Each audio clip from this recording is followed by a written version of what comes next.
tudo bem? O Pilates, então, ele entra na gestação como uma preparação para a gestação. Então, as mamães que estão, as futuras mamães, no caso, que estão planejando engravidar, elas podem começar a se preparar o corpo para essa gestação antes.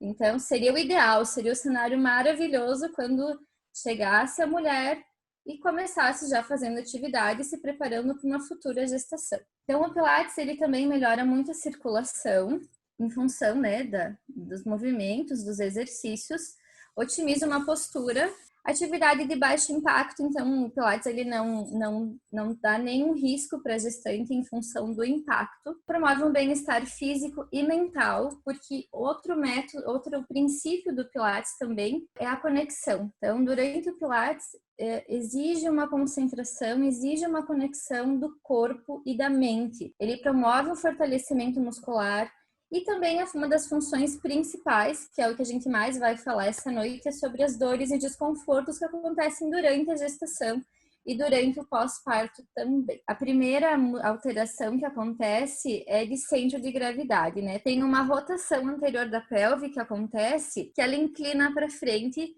em função do aumento da barriga, né? O útero ele fica protuso anterior, né, para frente, e a pelve acaba rodando. Tem uma mudança muito grande na estrutura de toda a coluna, de todo o quadril da mamãe. Em compensação, a parte de cima do corpo de vocês é jogada para trás.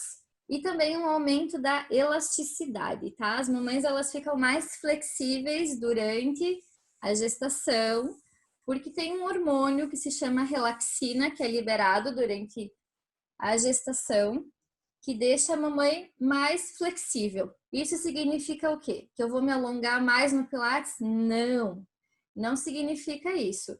Isso significa que você tem que ter um cuidado maior durante a gestação.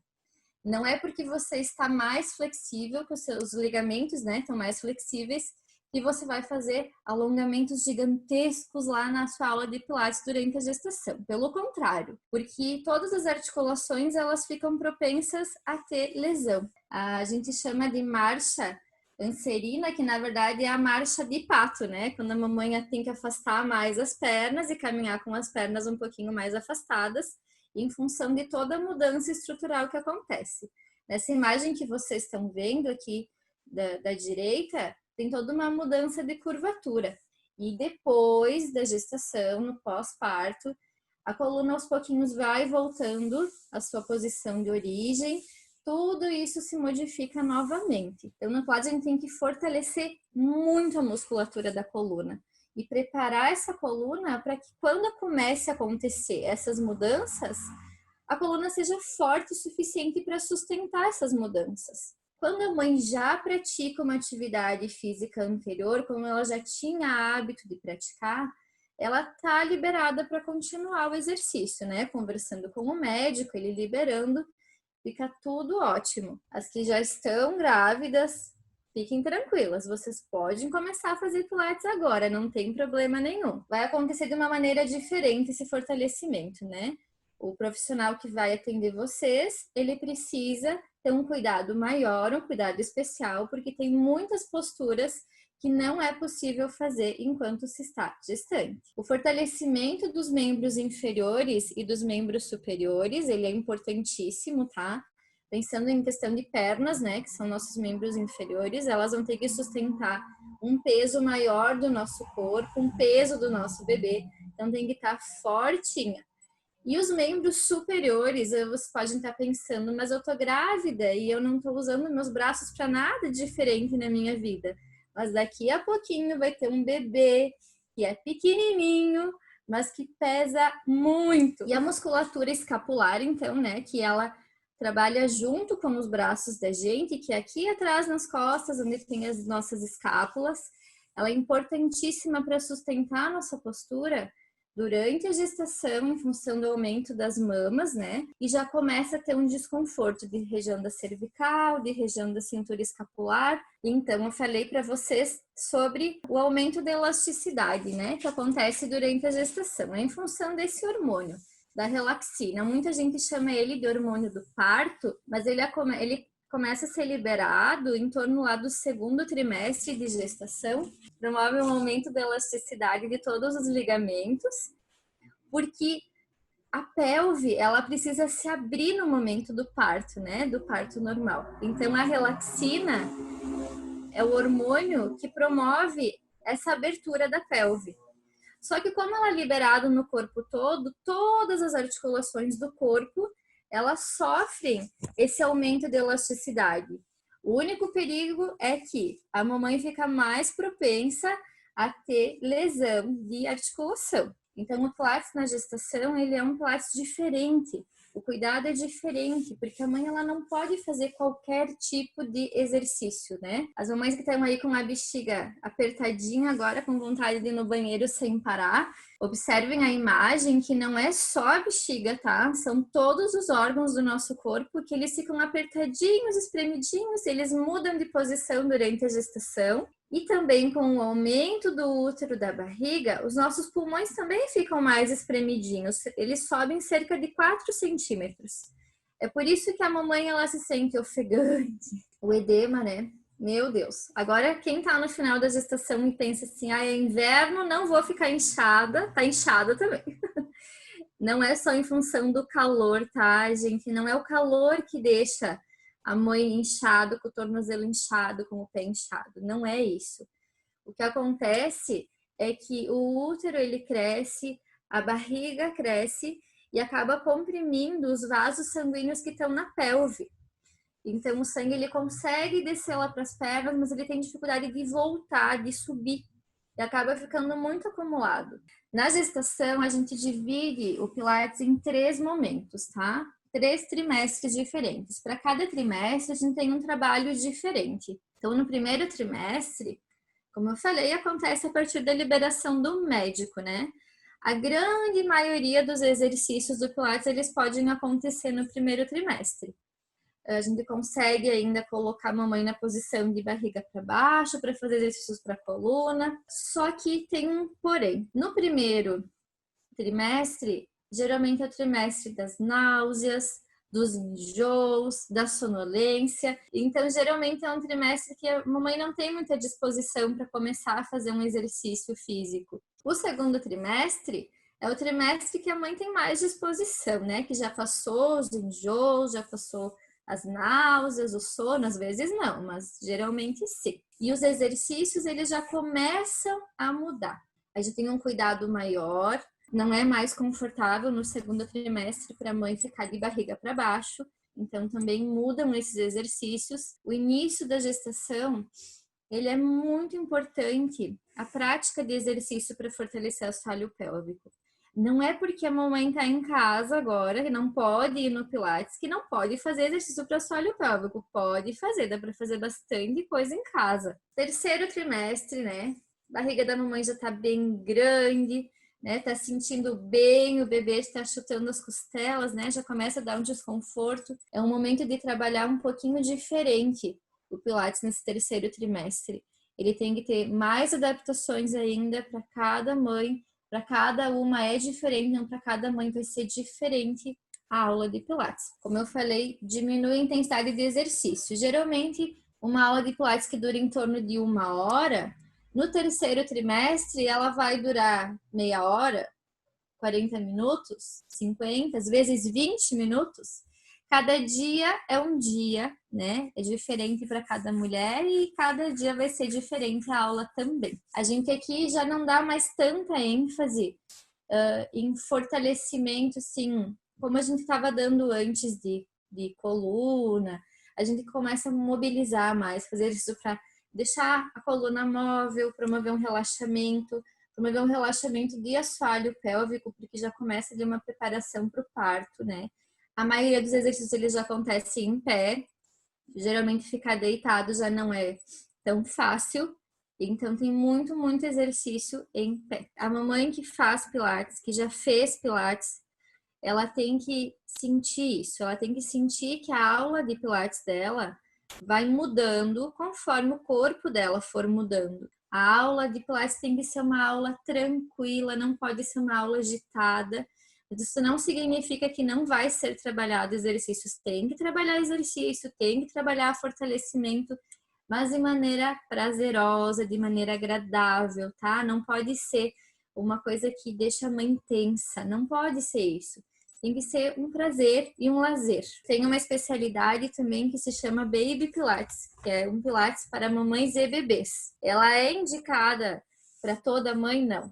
Ela é indicada para mãe que fez Pilates durante a gestação, que se preparou no Pilates e que quer voltar no pós-parto com o seu bebê. O sangramento vaginal, perda de líquido amniótico, elevação de temperatura corporal, dor de cabeça, dor no peito e tontura.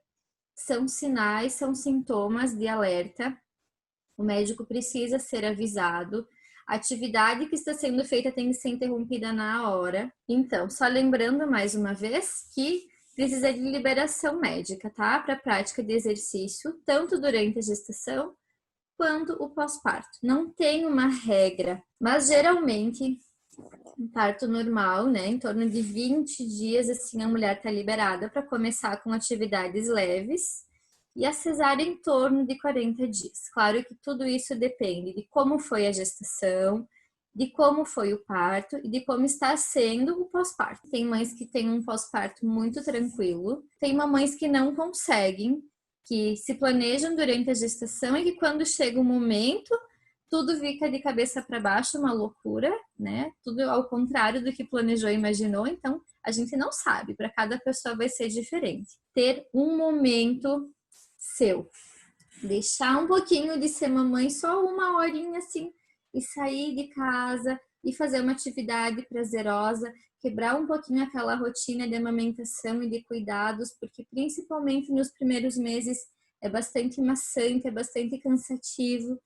É onde começam a aparecer as primeiras dores, os primeiros desconfortos, mas é sim muito importante ter um cuidado no pós-parto, porque amamentar é muito fácil para algumas mamães e é muito difícil para outras. E eu não digo só em função do ato de amamentar em si, é porque junto com a amamentação vem muitas coisas, sabe?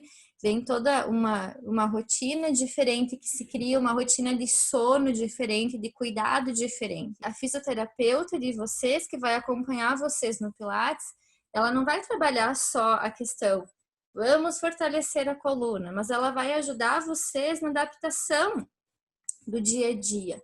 Como trocar a fralda, né? Sem sentir tantas dores, como dar um banho no bebê. Tem um personal porque muitas vezes no pós-parto a mãe ela não volta para o Pilates, ela busca uma outra atividade, né? Vamos supor ela quer fazer academia. Ela não gostou de fazer Pilates, porque Pilates não é para todo mundo, nem todo mundo vai gostar de fazer Pilates. Então é importante ter um acompanhamento, seja no Pilates, seja na caminhada, seja na academia, não importa onde for. Coloquem a postura no lugar, né? O que quer dizer isso? Isso quer dizer que tem que reorganizar a coluna, tem que reorganizar a postura. A gente precisa dar uma atenção também à região pélvica, tá? No pós-parto. A gente fala muito de preparar a pelve durante a gestação para o parto, mas a gente tem que lembrar da pelve no pós-parto também.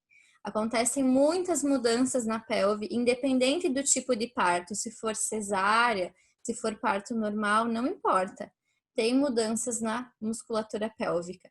Então, é muito importante ter um acompanhamento do médico, né, do obstetra em relação a isso e da fisiopélvica também. A diástase. O que é a diástase? Algumas já devem ter ouvido falar, outras provavelmente não. Quem está geralmente no finalzinho da gravidez deve ter visto que apareceu uma linha bem escura na barriga de vocês. Essa linha se chama linha alba, tá? A linha alba, ela marca os músculos reto-abdominais. Nessa imagem que eu estou mostrando aqui, nessa imagem de baixo, tem uma separação desses músculos, é uma separação normal que acontece durante a gestação, tá? Ela é necessária para que o útero possa expandir, que a barriga possa crescer. O que acontece é que no pós-parto, às vezes esses músculos não voltam à posição de origem deles. E daí isso se chama diástase, tá? A diástase, ela é a abertura que aconteceu dos reto-abdominais durante a gravidez e que não retorna à sua posição normal no pós-parto. Pode acontecer uma abertura de até 10 centímetros, mas o normal, a quantidade normal de abertura de uma diástase, a gente diz que é de 2 dedinhos, assim, ó, é a distância de 2 dedos. Essa abertura é maior do que 2 dedos, a gente considera ela uma diástase aberta. O que isso influencia? A permanência dessa abertura de diástase, ela pode causar dor lombar.